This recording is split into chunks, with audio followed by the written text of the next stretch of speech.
We are carried with our planet around the sun. The Earth has made more than 4 billion circuits of our stars since its origin. The sun itself travels about the core of the Milky Way galaxy. Our galaxy is moving among the other galaxies. We have always been space travelers.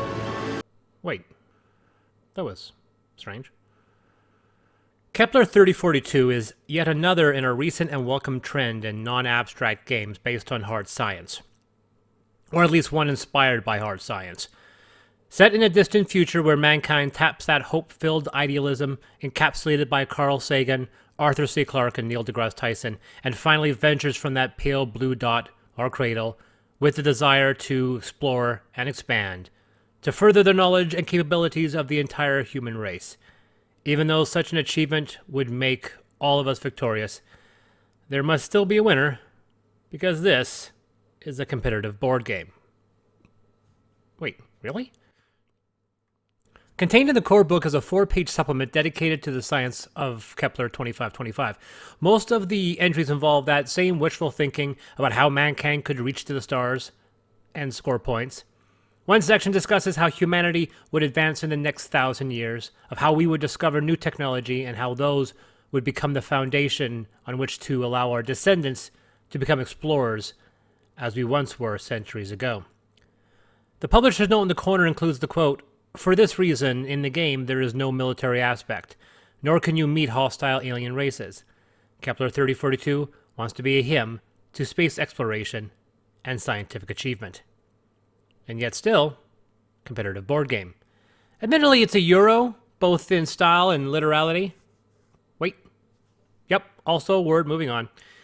As such, there's nothing any one player can do to greatly affect the strategy of another player. Terraforming Mars plays out over rounds equating generations, meaning in-game time could encompass centuries.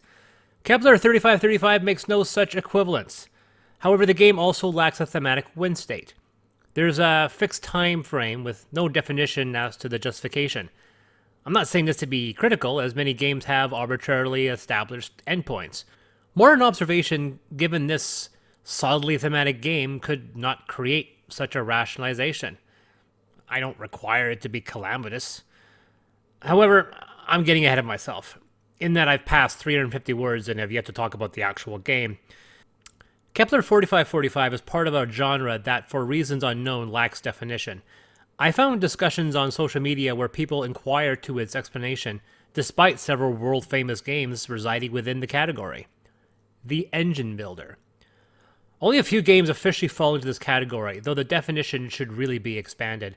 From what I know, the difference between a tableau builder and an engine builder is that the former can be added to, while the latter mostly involves changing values on a personalized player board to greatly improve a player's abilities on each turn. Terraforming Mars somewhat falls into the category, as does Kepler 5555, as well as another game of international prominence, which I will divert to better explain the rules of this one. Scythe. No, seriously, Scythe. A lot of people get initially confused with Scythe's rules. It took me 2 videos after I read the rulebook. Each player receives a production board with certain abilities locked off and a token representing your current action. On your turn, you move your token to a new column on your action board and perform either the top action or both the top and bottom action. You repeat this on every turn, and by exploring and exploiting the map, you receive the components required to unlock aspects of this board, meaning later actions can become more powerful as the game progresses. Admittedly, Scythe has impressive production standards. A double thick board where wooden tokens fit perfectly, a variety of plastic miniatures. Even the production boards are unique for each character. But whenever anyone finds the rules obtuse, it usually falls to this one concept. Move a token to a column, perform that action. You can't repeat the same action, as you must move your token on your turn. Returning to Kepler 6565, each player receives an action board and a tech board. The action board is character color specific, so that player also receives all wooden cubes, discs, and starships connected to that board. Unlike Scythe, there is no mechanical difference between colors. It's also double-sided. Wait, is that Italian? This is not the Renegade Games version, it is the original Italian Placentia version. The Renegade Edition offers this colorful, if not chaotic and slightly confusing box. Inside are some improvements. Some of the art has been swapped, as have the spaceship meeples. The original ships look inspired by those in 2001: A Space Odyssey or other films from that time period. But these Renegade ones, what are these? They don't look like ships mankind would ever build. Nope, in this one case the original is better. The Renegade board is more colorful, required as the star color does indicate where certain tokens are placed, which was an issue with the old board, where telling blue from white can be a bit tricky. So don't be concerned if your copy doesn't match mine. Where was I? Right. Each player receives an Earth Colony card, a reference card, and the following resources. 3 matter, 3 energy, with 4 of each, including 3 antimatter cubes being placed in your storage on your card. And this is all you will ever have. Seriously, something about thermodynamic transformations due to entropy. You will never have more than these resources. The best you can do is shuffle resources from your personal supply to planets you control. And when you spend them, they go right back to your personal storage. There's even a way to permanently remove them from the universe as a special bonus. We'll get to that in a minute. Tokens are placed at the beginning of the scientific and leadership trackers. A specific number of tiles based on player counts are placed face down and randomly across the board. There's a stack of planet cards sorted by number, and another stack of progress cards that are drawn once at the beginning of each turn. Players also receive a hidden objective card that will award bonus points if satisfied. Like other engine builder games, it's not about who has explored, expanded, or exploited the most, but rather who has gathered the most points from a selection of arbitrary metrics.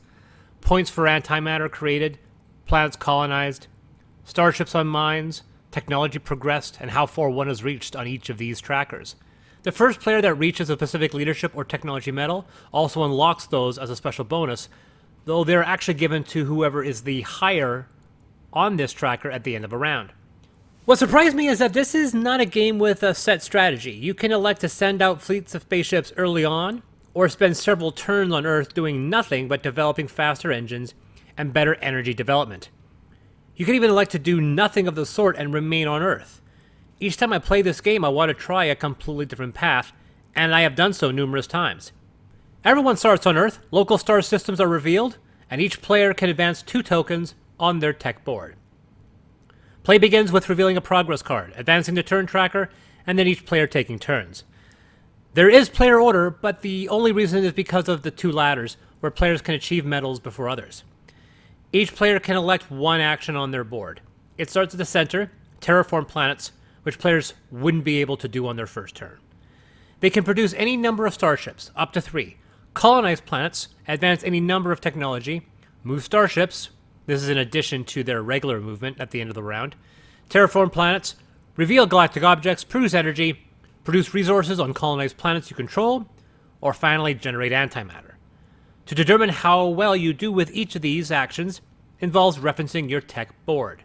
5 paths of technology: starship engines, quantum physics, energy development, terraforming, and antimatter science.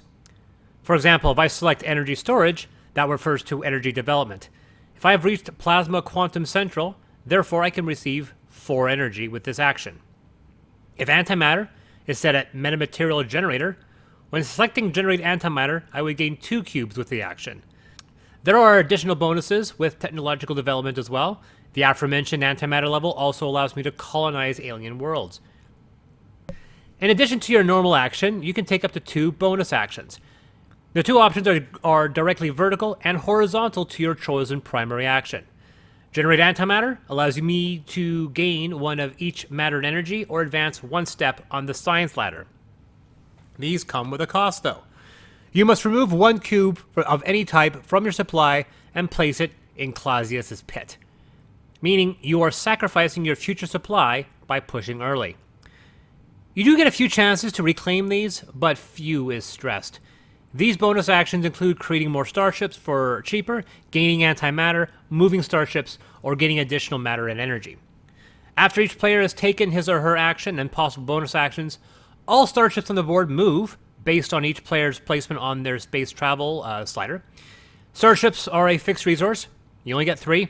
Though once they reach a colony and you use the colonized planet action, they are torn down at their location to build the colony, allowing you to create a new one from any planet able to spend the resources. You also receive that planet's card, allowing you to produce resources, but also giving you the option to terraform that planet, potentially increasing its output as well as its points by the end of the game.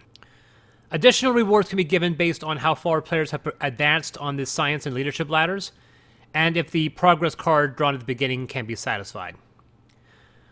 One issue I have with Kepler 7510 is that it's not immediately obvious which tech ladders pertain to which action. Furthermore, there is this entry for quantum physics, allowing you to convert energy into matter, which, while explained in detail, still confused some players at my table. You can use this for free at any point on your turn to swap energy to matter or vice versa. Useful, as there's no way to generate matter unless colonizing planets. Another issue is the abridged way the game ends. As I mentioned earlier, there's no defined thematic end like terraforming Mars or the conquering of an abandoned country like in Scythe. Just round 16. It would have been nice to have some thematic tie to the mechanic, though there also isn't one for governments supposedly working together while also competing, but I'm nitpicking.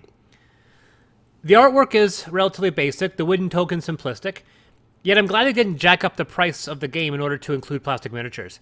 The artwork isn't much to speak of, yet I found it oddly charming, as are the rules and planet reference cards made from the same card stock and given to each player. Unnecessary, and they make each player area cumbersome, but it's nice they wanted to make sure all the important rules could be easily referenced. Hell, the game even includes a custom writing pad to track points at the end of the game. This game certainly doesn't shortchange you. And with that, there's nothing wrong with the rules as presented, but I have two suggestions for variations. Number one, variable ending. If you want to try a variant of the game to make it similar to Scythe or Terraforming Mars, consider using this alternative. Actually, I thought of three, but this is the one that came out the best in testing. Instead of handing out one objective card to each player, place one each of standard and advanced objective cards per player face up across one side of the board. On a player turn, he or she may claim one requirement that has been satisfied. Once all the claims are gone, the game is over, and scoring can commence. Obviously, this game can extend past 16 rounds.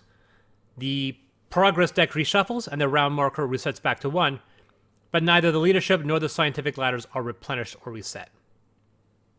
2. Co-op.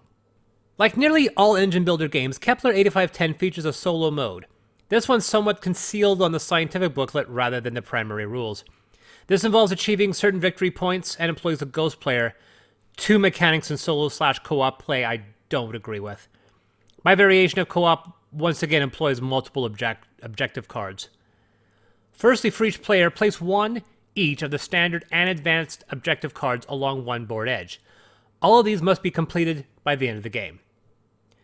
That's 16 rounds, a fixed timeline this time. As players now represent the United Governments of Earth, even though each player received their action card and wooden tokens, there is only one Earth and only one tech board shared among them all. There's also one set of resources. So I'd say assign one player to handle technology and another to distribute resources. As for those progress cards, well, they no longer work. But these Italian cards in the deck could be reworked. I had made a personal promise my homebrew rules wouldn't require physical modification, but outside of adding more objective cards, I couldn't think of a better way to increase difficulty.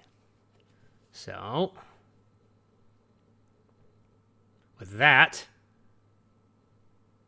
jackpot. Now, these cards feature both negative and positive events, though most of them are negative.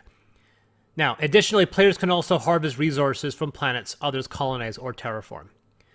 Round 16, the end of the game, is the fail state, resulting in a negative outlook of humanity due to issues on Earth. It could be high-energy solar flare activity, a local gamma-ray burst, an impending supernova.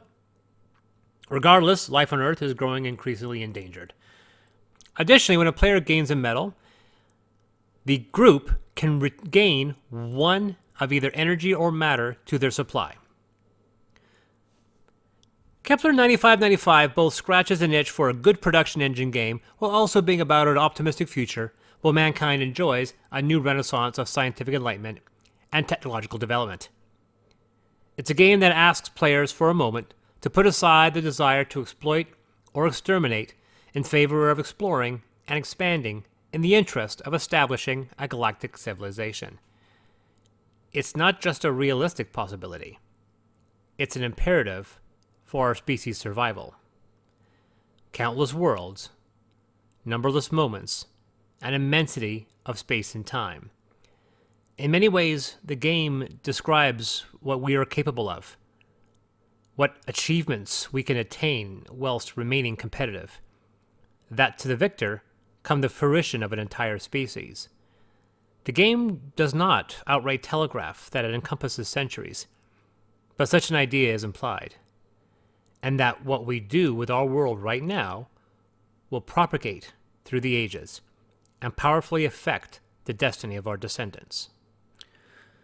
We are also capable of using our compassion and our intelligence, our technology and our wealth to make an abundant and meaningful life for every inhabitant of this planet, to enhance enormously our understanding of the universe and to carry us to the stars.